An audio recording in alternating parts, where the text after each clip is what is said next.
Hi, this is VC Pro 3 channel. In today's video, we'll show you how to install Snapchat on Android phone. Before we get started, don't forget to subscribe and turn on the notifications to keep you updated about this channel. So, let's go!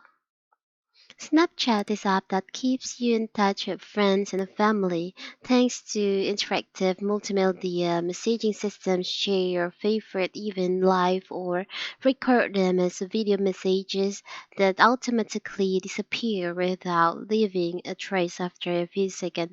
So what if you want to install Snapchat on your Android phone? It's very simple. First of all, you can just open your Play Store. So on Android phone, you can install any apps on the Google Play Store. You can search on Google Play Store, Snapchat.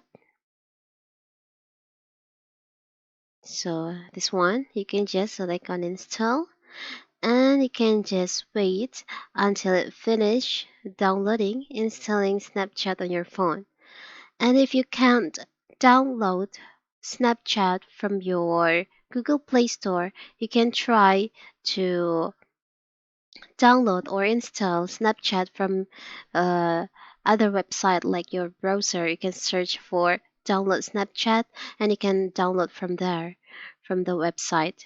And after that, you can just use the Snapchat on your Android phone. Now you can just open and in here you can just sign up or sign in into your Snapchat account. If you don't know how to do it, you can check on my previous video I've shown you before about how to create Snapchat account. It's very simple, right? So that is how to install Snapchat on Android phone. Don't forget to like and subscribe and turn on the notification to keep you updated about this channel. Thank you and see you.